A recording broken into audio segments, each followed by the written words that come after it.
Hare Krishna, welcome to today's session of the Srimad Bhagavatam. Before we begin, I shall chant a few prayers. Om Namo Bhagavate Vasudevaya Narayanam Namaskritya Naram Chaiva Narottamam Devim Saraswatim Vyasam Tato Jayam Mudirayet Nashtaprayeshu Bhadreshu Nityam Bhagavata Sevaya Bhagavati Uttama Shloke Bhaktir Bhavati Naishtiki Om Ajnanatimirandhasya Jnananjana Shalakaya Chakshurunmilitam Yena Tasmai Shri Gurave Namaha Nama Om Vishnupadaya Krishna Presthaya Bhutale Srimate Bhakti Vedanta Swaminiti Namine Namaste Saraswate Deve Gauravani Pracharine Nirvishesha Shunyavadi Paschatya Deshatarine Jai Shri Krishna Chaitanya Prabhu Nityananda Shri Advaita Gadadhara Shri Vasadi Gaura Bhakta Vrinda Hare Krishna Krishna Krishna Hare Hare Hare Rama Rama Rama Hare Hare. Hare Krishna.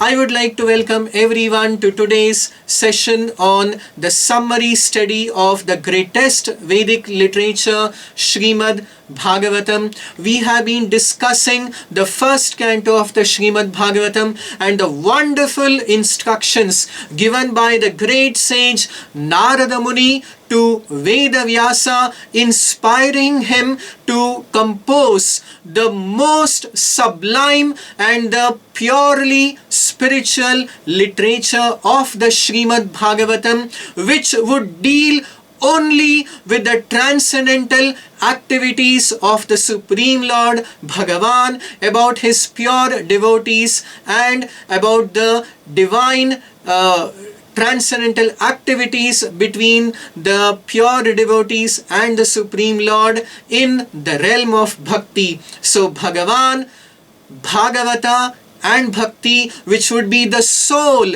subject content matter of this literature, which is the self-same Srimad Bhagavatam.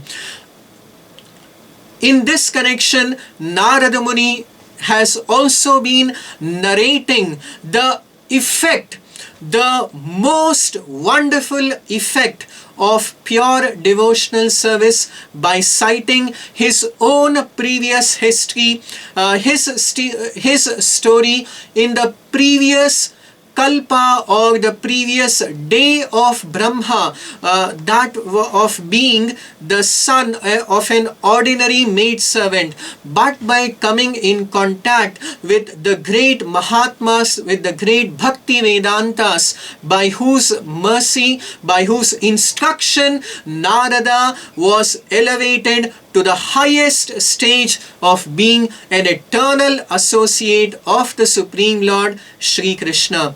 When Vedavyasa heard this most wonderful narration of the transformation of an ordinary 5-year-old child to the highest spiritual achievement, Vedavyasa was further curious, and now in the 6th chapter of the first canto of the Srimad Bhagavatam, Vedavyasa further inquires from Narada to give more details about his previous birth and about his transformation from an ordinary status to one of the greatest transcendental personalities in the entire universe. So the 6th chapter of the first canto of the Srimad Bhagavatam begins with an inquiry by Vedavyasa.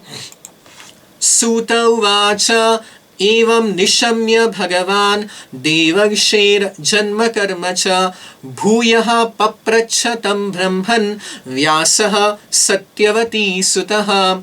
We should remember that this is again a sub-narration. The final narration now here is by Suta Goswami to the sages who have assembled at Naimisharanya. So Suta Goswami is further narrating to the sages at Naimisharanya that after hearing this wonderful and amazing history of Narada, Vedavyasa further inquired as follows. Vyasa uvacha bhikshubhir vipravasite vignanadishtribhistava vartamano vayasyadi tata etad Tata kim akarod bhavan. Vedavyasa inquired that after the great Mahatmas, the great Bhakti Vedantas, the great transcendentalists left after giving you mercy and instruction, O Narada, Tata kim akarod bhavan, what did you do? Swayambhuva kayavritya vartitam te param vayaha. How did you spend the rest of your life?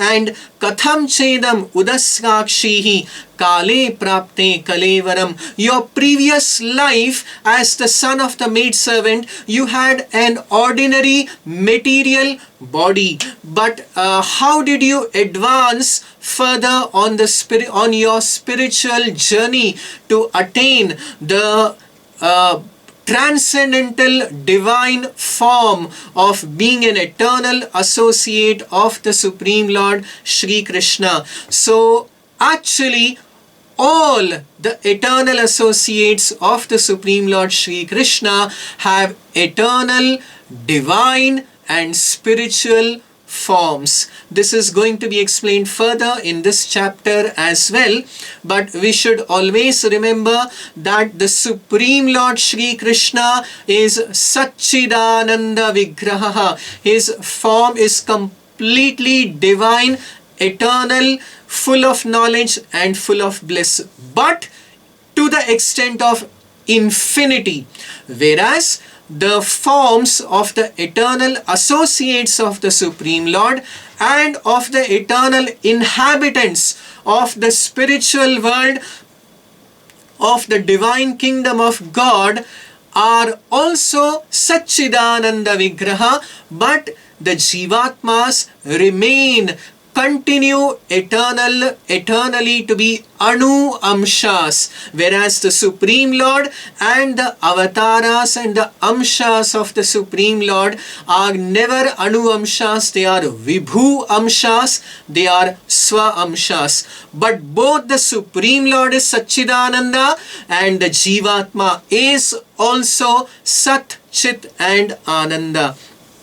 So, Swayambhuva kaya vritya vartitam te param vayaha katham chedam udasrakshihi kale prapte kalevaram. Vedavyasa was also wonderstruck to hear that Narada could remember the events of the past millennium which took place a few billion, not a few, hundreds of billions of years back, in the previous day, the previous kalpa of Lord Brahma. So Vedavyasa further inquired that Prak Kalpa Vishaya Metam, whatever subject matter you have narrated, Vishaya is Prak Kalpa, is belonging to the earlier, to the past Kalpa, the day of Brahma.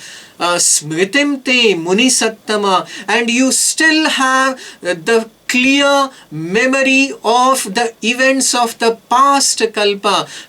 So Vedavyasa is asking further that Nahyesha Vyavadhat Kalaha Esha Sarva Nirakritihi. Kala is such a powerful factor that it completely wipes out the memory, even sometimes of the past 1 hour, or definitely it completely wipes out the memory of the past life. What to speak of the past millennium, the past yuga or the past kalpa. So Vedavyasa was astonished to know that Narada Muni could remember his past life which was in the previous millennium or kalpa of Lord Brahma a few billion years back.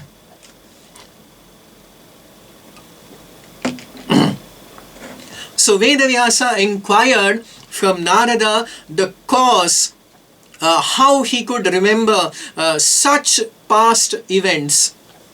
So now Narada further explains his previous birth's history. This is again a very beautiful narration. Narada uvacha bhikshubhir vipravasite vignanadeshtribhir mama vartamano vayasyadye tata etad akarasham. That after the great sages, the great pure devotees, they gave me all spiritual instruction. Vignana adeshtribhihi mama and vipravasite. After they left, tata etad akarasham, I passed my life in this way. So Narada continues to narrate, and he says that ekatmaja me janani yoshin mudha cha kinkari mayyatmaje ananyagatau chakre snehanubandhanam. Because I was the only child of my mother was alone, my father had already passed away, so she did not have any other relative, any other dependent, and therefore she had deep affection for her only child, that is me. So sneha bandha chakre snehanubandhanam, she bound Narada with the strong tie of mamata, of maternal affection.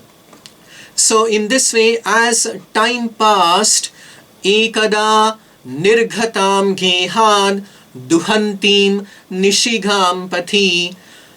One day when my mother had, Narada's mother had gone during the night time, ekada, once upon a time, my poor mother, Narada explained that when she went in the night to milk a cow, as she was returning, Sarpo adashat padas prishtaha, she stepped upon a sarpa, a snake, which bit her, and kripanam kalachoditaha, by the strong influence of time, she died.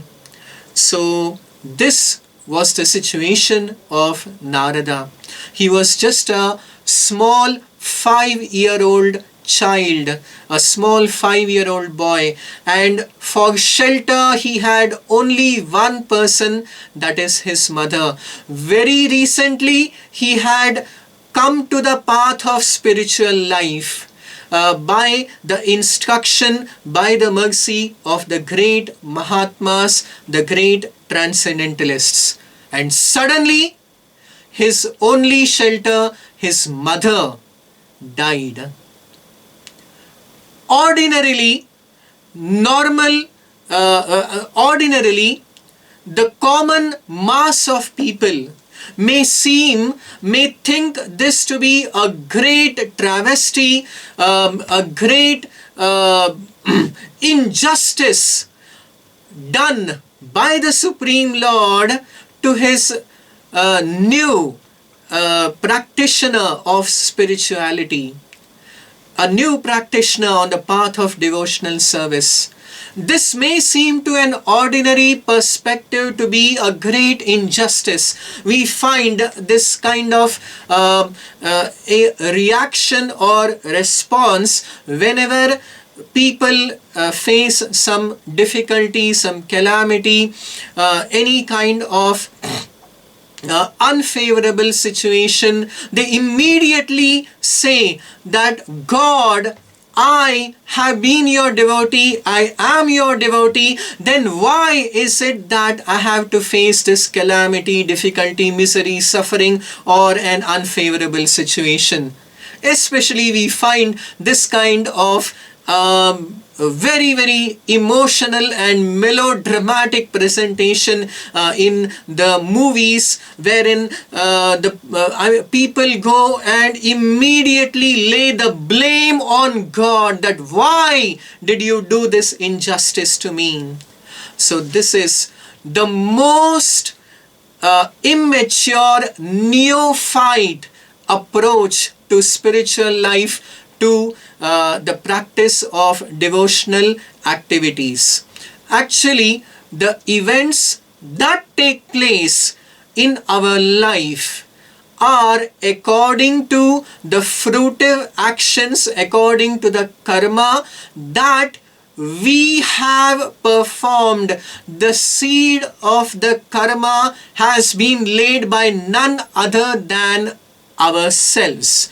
And whatever karma phala, the resultant action that we are facing currently, is the result of some karma bija that we have laid, and therefore the responsibility lies only with us. It is just as simple as if in a court of justice, according to the activities of different people, if the judge awards punishment to someone and rewards someone, the judge cannot be called as partial. The person who has been awarded some punishment cannot blame the judge that you are the cause of my suffering.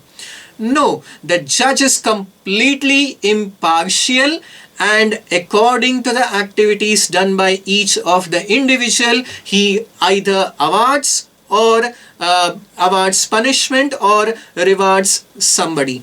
So likewise, it is very, very clearly established in the Bhagavad Gita chapter 5 and in many places in the Vedic scriptures that the Jivatma is responsible for the karmas that he performs in the samsara, in this material world. So one has to accept that.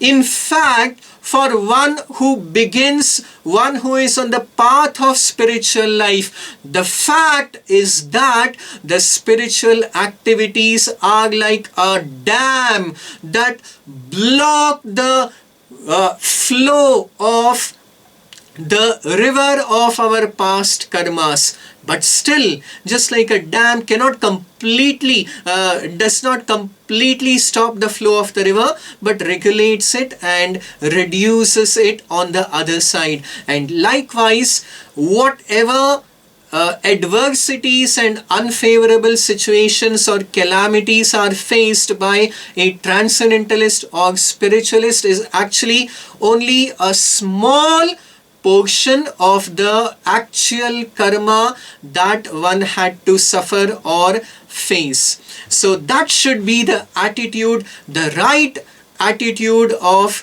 a person properly situated in the understanding and realization of spirituality. Now let us see what was the response of the child Narada himself in the face of this extreme calamity that had struck him. It is stated in 1.6.10 of the Srimad Bhagavatam that Narada himself tada tad ahamishasya martyanam sham abhipsataha anugraham manyamanaha pratishtham dishamuttaram. I accepted this to be the anugraha, to be the supreme mercy of the Supreme Lord, because especially for his devotees, the Supreme Lord it is stated in the Bhagavad Gita 5.29, Suhradam Sarvabhutanam. The Supreme Lord Krishna is the supreme friend and well-wisher of each and every one of us, of each Jivatma. We may have many relationships, and we may be the friends and well-wishers of our family, of our family members, but we should remember that the supreme well-wisher, more than we can ever be the well-wishers of our most intimate relative, most intimate relationship. More than that is the Supreme Lord. The Supreme Lord is the greatest, the supreme well-wisher and the friend of each and every one of us. And therefore, we should have the complete confidence that whatever happens, especially for a spiritualist, for one who is on the path of transcendence, is the mercy of the Supreme Lord. So Narada himself accepted even the great calamity and adversity that had confronted him to be the mercy of the Supreme Lord, and he set out to the northern direction. So Narada, even as a child, took up the path of a transcendentalist. A transcendentalist is also sometimes a sannyasi known as Parivrajaka. A Parivrajaka travels throughout the whole world with complete dependence on the Supreme Lord. A transcendentalist travels in this way without any guarantee or assurance even of his next meal, with firm faith that the Supreme Lord is the supreme maintainer and provider of everyone, and therefore why should I worry? The Supreme Lord would arrange even the next meal and everything that is required for my material maintenance, because I have given up material activities to engage in the spiritual activities of devotional service to the Supreme Lord. So this is called Sharanagati, or surrender to the Supreme Lord. So there is the wonderful description of how the child Narada in his previous life, how he traveled across the whole world, experiencing the varieties of the Lord's creation, and in this way becoming firmly situated in complete dependence on the Supreme Lord. So it is explained that Sphitan Janapadams Tatra Puragrama Vrajakaran Kheta Kharvata Vatimscha Vanani Upavanani Cha Chitra Dhatu Vichitradrin Ibhabhagna Bhujadruman Jalashayan Shivajalan Nalinihi Surasevitaha Chitrasvane Patrarather Vibramad Brahmarashriyaha Nalavenusharastamba Kushakichakagahvaram Eka evatiyatoham adraksham vipinam mahat. Narada says that Eka eva atiyatoham, I travelled alone to all these places. So what are these places? Narada very beautifully describes that I passed through many flourishing metropolitan cities, Sphitan, Janapadan, towns, villages, farms, mines, agricultural lands, valleys, flower gardens, nurseries, natural forests. I passed through many hills and mountains which are full of various minerals like gold, silver, copper. I passed through many tracts of land with reservoirs of water filled with beautiful lotus flowers, and forests which had many beautiful birds and bees. Then he also says that I also passed through many terrible, dreadful forests which are full of bamboos, reeds, sharp grass, weeds, caves, which were very difficult for anyone to go through alone. I visited deep, dark and dangerously fearful forests which were the play yards of venomous snakes, owls and jackals. So this was the spiritual journey undertaken by Narada as a transcendentalist to develop firm faith in the dependence and protection of the Supreme Lord Shri Krishna. So after traveling for a very long time, Narada explains that परिश्रान्तेन्द्रियात्मोऽहं त्रिट्परीतो बुभुक्षितः स्नात्वा पीत्वा ह्रदे नद्या उपस्पृष्टो गतश्रमः. He took bath in a reservoir of water, and then Pippalopastha Ashritaha, underneath a banyan tree, Narada sat down and remembered the instructions given by the great Mahatmas, the Bhakti Vedantas, as to how to meditate on the divine form of the Supreme Lord Shri Krishna. And he started chanting the mantra which he had received from them. Om Namo Bhagavate Tubhyam Vasudevaya Dhimahi Pradyumnaya Niruddhaya Namah Sankarshanaya Cha. So in this way, as soon as Narada began his deep meditation on the lotus feet of the Supreme Lord Shri Krishna, he had the divine revelation of the Supreme Lord Shri Krishna appearing in the core of his heart. So Narada was so greatly blessed that within a very short time he had the revelation, the darshan of the Supreme Absolute Truth, the Supreme Lord Shri Krishna, in a deep forest, seated underneath a banyan tree and meditating and chanting the holy name of the Lord. So Narada became so ecstatic by having the darshan of the Supreme Lord that suddenly he also saw that the revelation of the Supreme Lord's form vanished.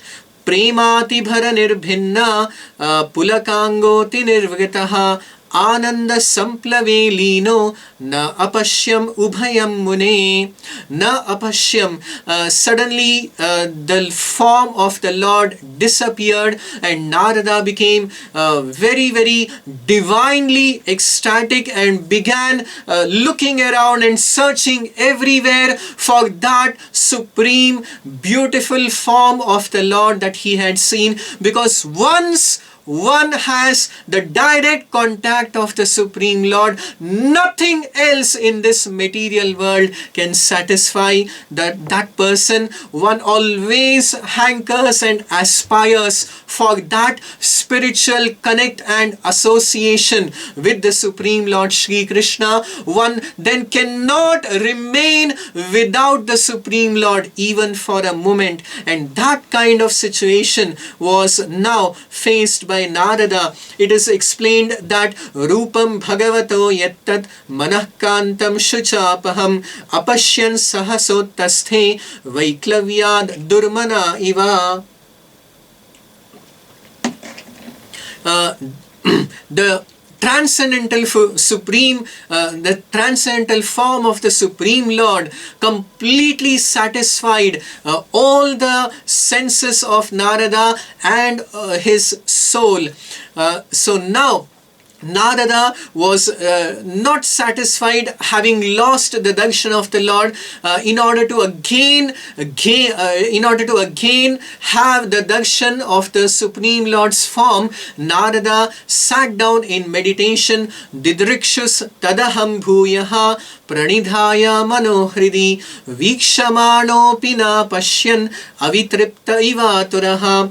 But now, how much ever Narada tried, he was unable to have the revelation of the Lord's form. And finally, Mam aha agocharo bhuvam, he heard the grave and divine voice of the Supreme Lord. Gambhira shlakshnaya vacha vishadam shamayanniva. In order to mitigate my anxiety and my great eagerness to again have the darshan of the Supreme Lord, the Supreme Lord spoke to him in a very grave and merciful voice and informed him that very soon Narada would attain the highest spiritual achievement of becoming an eternal associate of the Supreme Lord. And till then, the Lord assured him to continue in his devotional service, in his devotional activities, and very soon he would attain the supreme perfectional spiritual stage. Being thus assured by the Supreme Lord directly, Narada followed all the instructions of the Lord. He always engaged in Namanyanantasya hatatra papathan guhyani bhadrani kritani cha smaran gham paryatan tushtamanagata sprihaha kalam pratikshan vimado vimatsaraha. Being completely freed from all material attachments, from all material affinities, Narada, in complete divine consciousness, he began to travel all across the globe, all across the earth, chanting the glorious names and pastimes of the Supreme Lord Shri Krishna. And as time passed, एवं कृष्णमतेर्ब्रह्मन् नासक्तस्यामलात्मनः कालः प्रादुरभूत्काले तडित् सौदामनी यथा. It is very beautifully mentioned and explained and described in 1.6.27 how Narada in his previous birth gave up his material body and immediately attained a spiritual divine form that is the characteristic of the eternal associates of the Supreme Lord Shri Krishna. Evam Krishna Matehe, being thus completely absorbed in thinking of Shri Krishna, and nasaktasya amalatmanaha, Narada had absolutely no material attachments. Being completely freed from all material taints, Kalaha Pradurabhut Kale, Narada met with death. And the example is given here, a very, very beautiful example to illustrate the death of Narada, that Tadit Saudamani Yatha, just as lightning and illumination occur simultaneously. So it is very, very important to understand. Sometimes people think that what is the benefit of taking the path of spiritual life? Anyway, a materialist also has to die one day, and likewise even a spiritualist has to die one day. So both have to meet death. But actually, there is a vast gulf of difference between the death of an ordinary person who dies in material consciousness and the death of a spiritualist who dies in divine, spiritual, Krishna, God consciousness. So it is very beautifully illustrated with an example, just like a cat may carry a mouse, a rat in its jaws. Now, for the mouse, for the rat, this situation is fear personification. The cat, its jaws, its situation is death personified. Now, the same cat with its same teeth and jaws also carries its baby kittens. The situation is the same, but for the kitten, it is in the safest, the most secure shelter, protection and care of its mother. So, likewise, death of a materialist and death of a spiritualist, especially of a devotee, is different is similar yet very, very different. It may seem externally to be a similar kind of death, but the difference is almost as different as a rat and a kitten in the jaws of the cat. So for the rat, it is a very, very fearful experience. It does not know what is going to become of it, what its next future destination is. A materialist is continuing in the cycle of birth and death, and it's a very, very terrible experience. The experience of mrityu or death. In the Mahabharata, it is stated that the experience of death is so extremely, so severely painful that it is indescribable. It cannot be described, but yet Vidura, this is a statement by Vidura, the great wise Vidura, he says that just to understand a little about the extreme pain of death, there is the sting of the scorpion, the bite of the scorpion. The scorpion's sting is regarded to be very, very intolerably painful. And Vidura explains that the experience of death can be compared to if there are 1,000 scorpions, if 1,000 scorpions simultaneously sting or bite a person. So the experience of death would be even more painful than that. Whereas for a devotee, for a transcendentalist, for a spiritualist,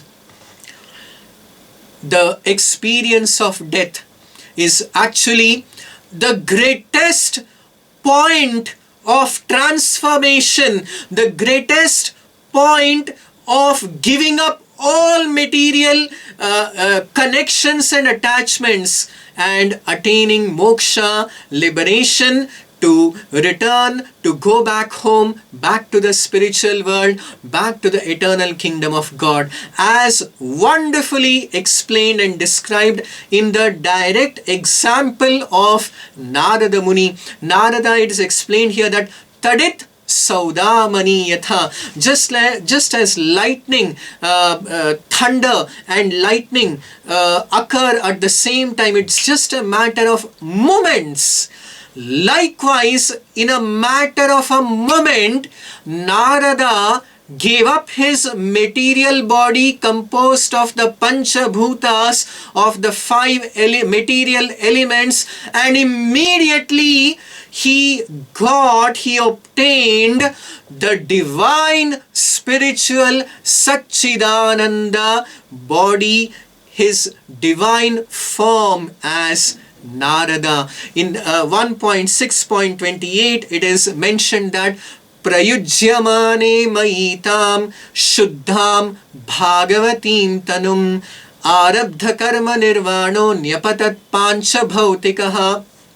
As soon as Nyapatat Pancha Bhautikaha, as soon as my material, as soon as I relinquished my material body composed of the Pancha Mahabhutas, of the five material elements, I was awarded a transcendental Shuddham Bhagavatim Tanum, a divine transcendental body, a form, to become the Bhagavatim Tanum, to become an eternal associate of the Supreme Lord Shri Krishna.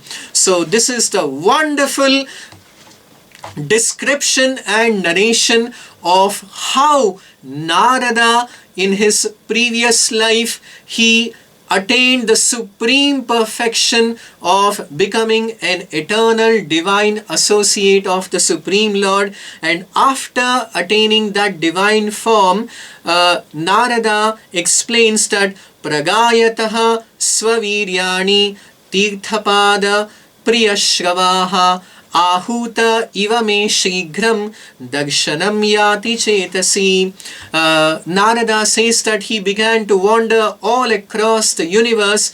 Antar bahishcha lokam strin paryemi askandita vrataha. Narada travels everywhere in the material and beyond to the spiritual world, and he is askandita vrataha. He travels without any restrictions.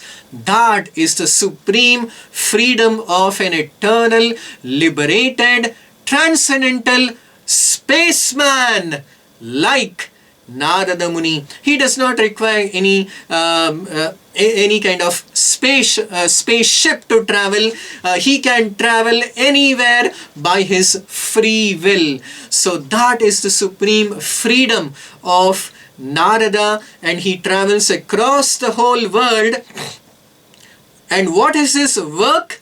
He is always engaged in the he's always absorbed intensely in glorifying the Supreme Lord, engaging in his devotional service, and most importantly in distributing this most important devotional service to all the living beings of this universe.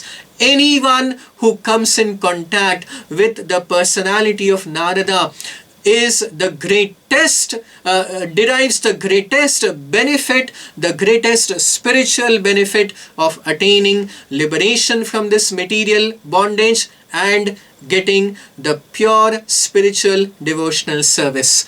So this is the supreme gift of Narada that he distributes to all the living entities of this material world. And it is further explained by Narada himself that Devadattam imam veenam swarabrahma vibhushitam mugchaitva harikatham gayamanascharāmyaham. That I wander everywhere with my veena, Devadattam imam veenam, carrying this veena which was given to me directly by the Supreme Lord Shri Krishna. So Devadattam imam veenam swarabrahma vibhushitam. This veena which is with Narada Muni is surcharged with Swara Brahma. It does not vibrate any material sound vibration. The veena of Narada Muni, the stringed instrument of veena, when he plays it, it emanates divine Brahma Swara or a spiritual sound vibration. So he is constantly Murchaitva Harikatham Gayamanascharāmyaham. There is a very, very wonderful and interesting story of the veena of Narada Muni. Narada's veena has got a specific name called Mahati. The name of Narada Muni's veena is Mahati, and in the Skanda Purana, Canto 7, Chapter 50, text number 55 to 57 is the beautiful narration of the of a meeting between Narada and the Supreme Lord Krishna, during which time Krishna handed over this very special instrument, the veena called Mahati, to Narada Muni. So it is explained that Lokantara sukham yattad vedikair eva karmabhi devaihi pitriyed labhyeta tachapyasati tachapyastihi nashwaram. Narada was personally asked by the Supreme Lord Krishna to ask for any boon, for any benediction. But Narada refused to accept any material benediction, saying that Loka Antara Sukham, whatever happiness in this material world, whatever material happiness is there in this material world is Nashwaram, it is temporary. Whatever material happiness is promised in Vaidikaihi karmabhihi, by all the fruitive actions of the Vedic scriptures, by worship of the devatas, of the pitris, and all of it, Narada says, is Nashwaram. So I do not aspire for any of these material achievements. Na ichchami tadaham kinchit sukham tvattaha param prabho. Therefore, I do not desire for any of these material possessions or happiness or benedictions. Tvattaha param prabho. I do not aspire or seek anything apart from you, my Supreme Lord, my dearest Lord Shri Krishna. So Narada further says that Varam ekam tu yache tvat sev tvat ipsitam varadakshabhat. But I do seek one varam, one benediction from you, that tavatha bhava bhaktanam sadaiva gunagayane, that I may always engage in gunagayana, in the glorification, in the singing the glories of Tava, of Lord, of your glories, Shri Krishna, as well as Tava Bhaktanam, as well as your pure devotees' glories. So I seek the benediction that let me be always engaged in the glorification of the Supreme Lord Shri Krishna and of his pure devotees. So in this way, Atyut sukhastu me buddhihi tvai priti vivagdhani. So Narada said that this is my great great hankering, that please bless me so that I can always engage in your and your devotees' glorification. So at that time, tathastviti paratishhrutya Krishnastheneti yachitam. The Supreme Lord Shri Krishna benedicted Narada that he would always engage, always be absorbed in the devotional activities of glorifying and chanting the glories of the Supreme Lord Shri Krishna and of his pure devotees, and Gana upayuktam mahatim veenam dattva bravit punaha. At that time, the Supreme Lord Shri Krishna, mahatim veenam, he gave the veena called Mahati to Narada for Gana Upayuktam, to assist him in the glorification of the Supreme Lord and his pure devotees. So this is the wonderful narration, the story of how Narada obtained the veena directly from the Supreme Lord Shri Krishna. Here it is stated in 1.6.32 that Deva Dattam Imam Veenam Swarabrahma Vibhushitam. Narada says that I obtained this veena directly from the Supreme Lord Shri Krishna, and now I wander everywhere singing the glories of the Supreme Lord and his pure devotees. So in this way, Narada concluded narrating his past history, and then finally instructed Vedavyasa, therefore now you should compile this great literature which would supremely benefit all the living entities by giving them the understanding of the highest conception of devotional service, which is beyond moksha or liberation. So this is also my personal story. Narada says that Sarvam Tadidamakhyatam. I have explained everything about my birth and activities. So therefore, this is my direct experience how devotional service is the greatest boon, the greatest benefit to everyone, and therefore now you should compose that supreme literature. So having spoken thus, Narada again began to vibrate on his veena, and Yayo Yadrichiko Munihi. Narada left and he began to travel again completely by his pure free will. There is nothing that can restrict or nothing that can Narada is under no bondage. He is not bound by anything that he should not go here or not go there. He can travel as he wishes to, and he does so just to benefit the entire world, the entire universe. So Suta Goswami concludes the 6th chapter of the 1st canto of the Srimad Bhagavatam again by glorifying the great sage Narada. He says, Aho devakshir dhanyoyam yat kirtim sharangadhanvanaha gayan madhyam idam tantrya ramayati aturam jagat.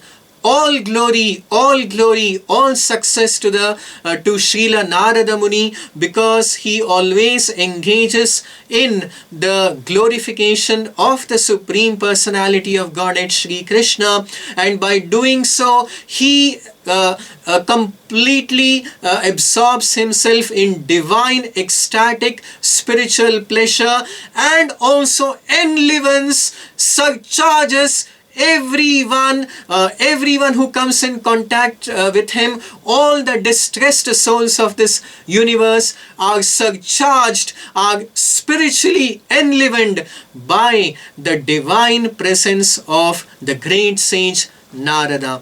So this is the wonderful narration of the previous history of Narada and how he inspired Vedavyasa to compose the supreme pure literature of Srimad Bhagavatam. So now moving to the 7th chapter of the 1st canto of the Srimad Bhagavatam is the description of what exactly happened after Narada left from the ashrama, from the Vedavyasa ashrama, and it is explained by Suta Goswami that Suta Vacha Nirghate Narade Suta Bhagavan Badarayanaha Shrutavam Stadabhipretam Tatah Kim Akarod Vibhuhu.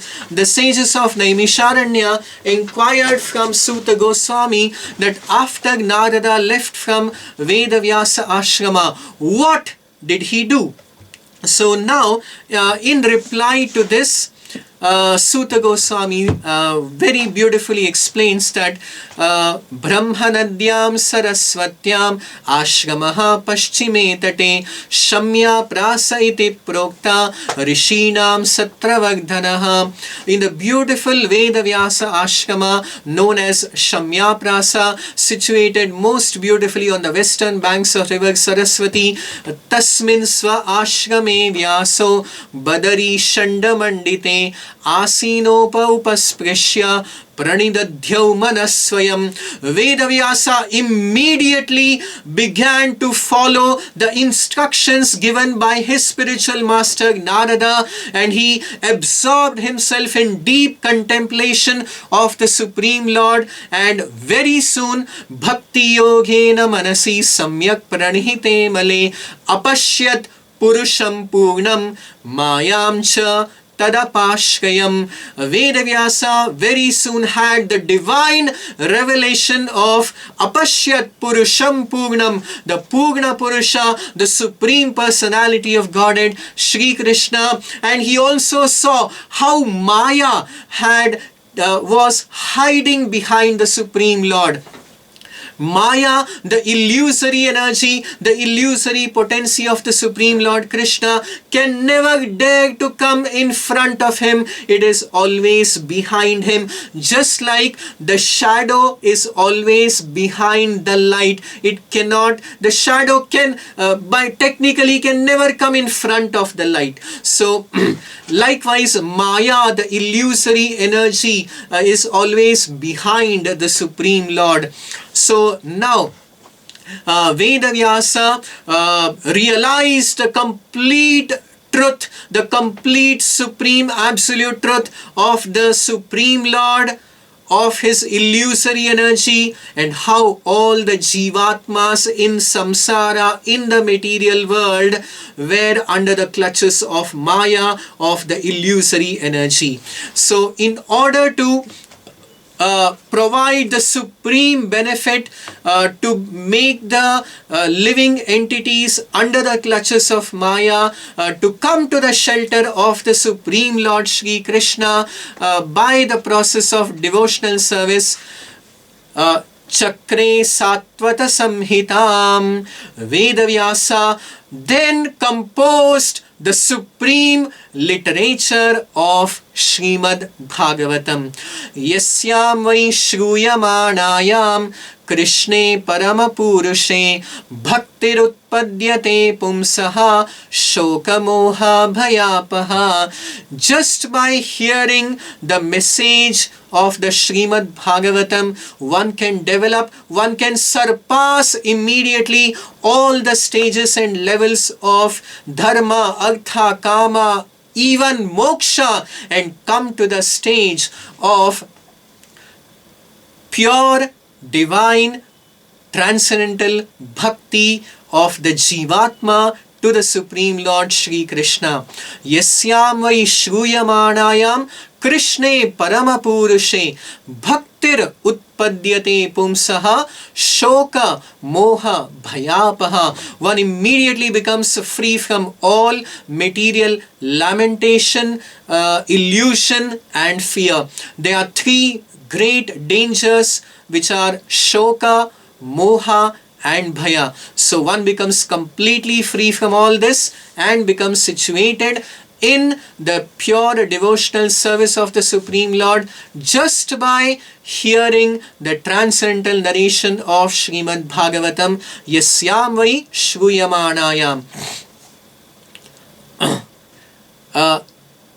After composing the Srimad Bhagavatam, Vedavyasa then taught the entire Srimad Bhagavatam to his son Shukadeva Goswami.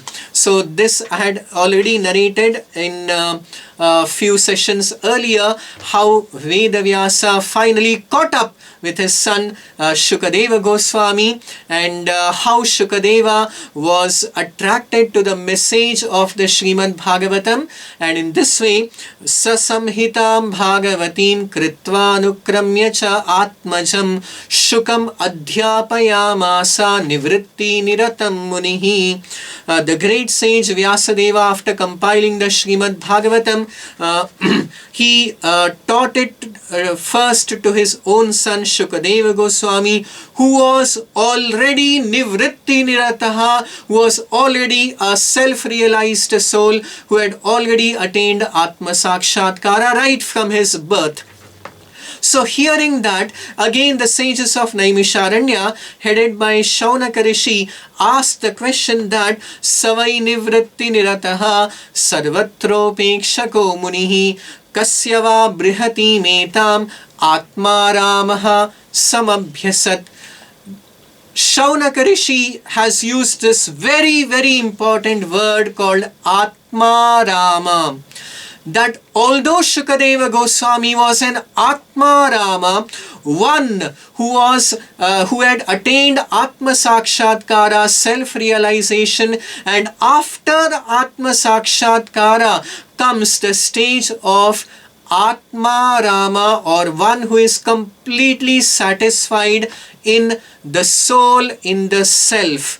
Aramaha means also to take rest in, to rejoice in, to be happy in.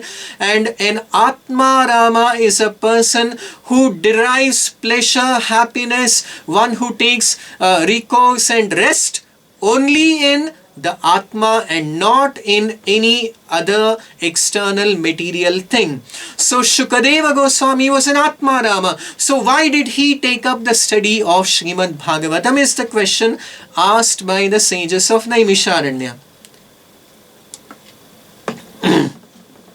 And in reply, 1.7.10 of the Srimad Bhagavatam, which is one of the most important verses of the entire text of Srimad Bhagavatam, Suta Uvacha This shloka is also famous as the Atma Rama shloka, wherein Suta Goswami is saying, Atma Ramascha munayo nirgrantha apyurukrame kurvantya hetu kim bhaktim itham bhuta guno harihi. Suta Goswami says that Atma Ramascha munayo, that even those who are self-realized, people who have completely realized the soul and take pleasure only in the self, even such people, even though they may be nirgranthaha, nirgrantha means freed from all material bondage, even such people, api urukrame, urukrama is another name of the Supreme Lord Shri Krishna, even such Atmaramas, they kurvanti ahetukim bhaktim, they engage in unalloyed and causeless devotional service of the Supreme Lord.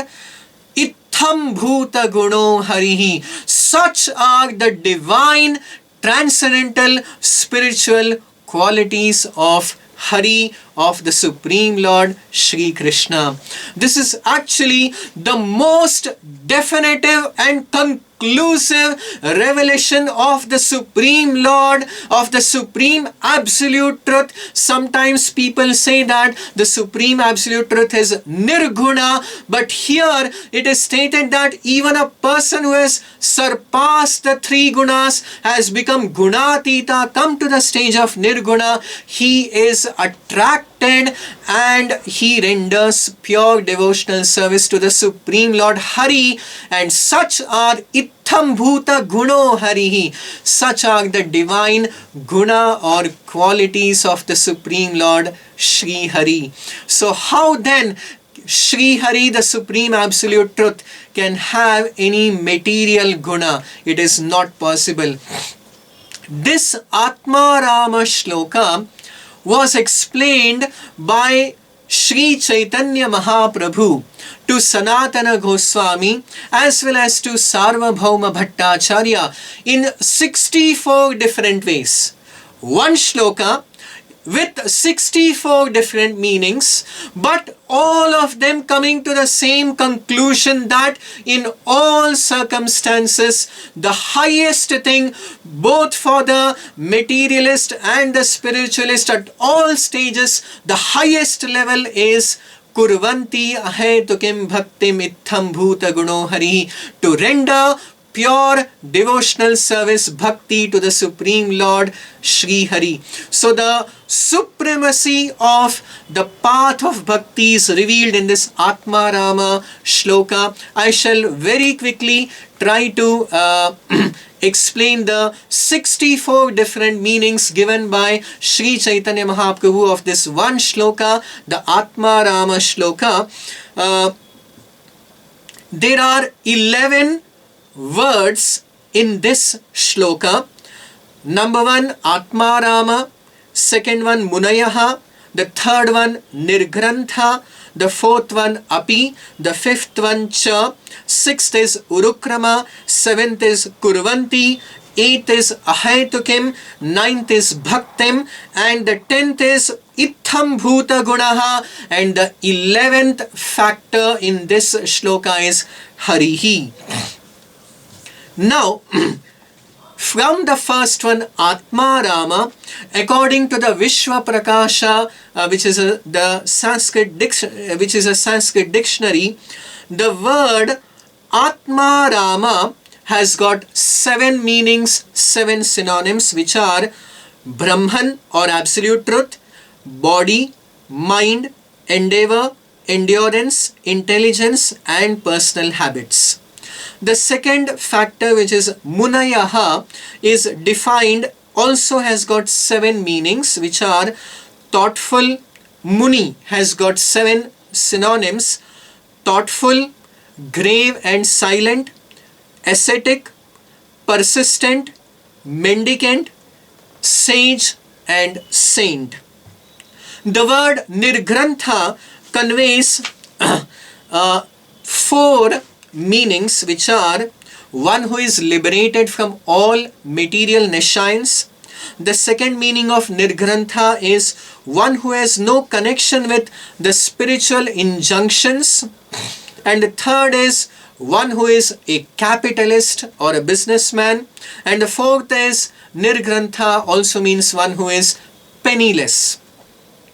Likewise, according to the Shabdakosha dictionary, the affix ni is used in four sense of: the first one certainty, the second one in the sense of counting, the third as building, and the fourth as forbiddance. And therefore, and the word grantha is used in the word of wealth, thesis, vocabulary, and there are some more meanings of the word grantha.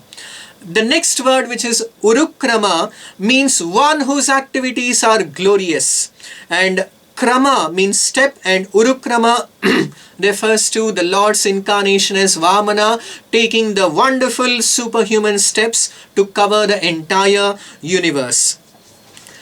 According to the Sanskrit verbal arrangement, the word kurvanti refers to acts that are done not for one's own self but for someone else.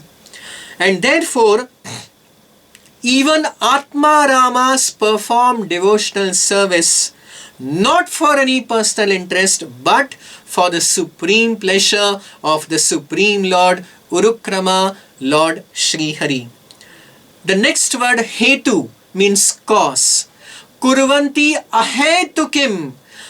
So they render unmotivated, causeless or unalloyed devotional service. That bhakti is ahetuki. So one may act due to many hetu or causes, but here the act of devotional service by the Atma Ramas of bhakti is described to be ahetuki or without any motivations. The next word used here is Itham Bhuta Guna, and according to the Hari Bhakti Sudhodaya Grantha, Itham Bhuta means infinite and complete bliss. So guna, or the qualities, the transcendental qualities of the Supreme Lord are actually all the qualities of Sri Hari. They are Itham Bhuta, or are composed of complete and infinite bliss.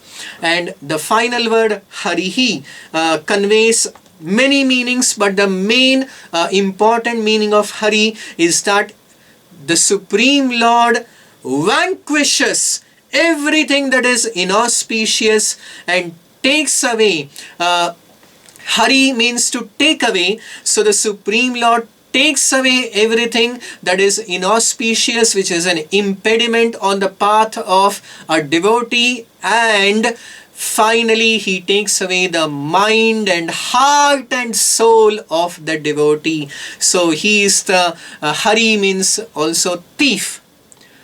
Krishna is the supreme thief because he not only takes away, vanquishes all our negative things, but finally he takes away the mind, heart and soul of the devotee. And in this way, all the varieties of Atma Ramas, in this way, by this permutation and combination of the various meanings of the 11 factors in this shloka, we can derive not only 64, Chaitanya Mahaprabhu has given these 64 meanings and further says that many infinite meanings can be derived, with the conclusion that the supreme auspiciousness, the supreme path for all Jivatmas is Ahetuki Bhakti to Hari, or unalloyed devotional service to the Supreme Lord Shri Krishna, to Lord Shri Hari. So we shall continue further to understand the 7th chapter of the first canto of the Srimad Bhagavatam. Please do subscribe to our YouTube channel, and if you have any questions or queries, please post them in the WhatsApp group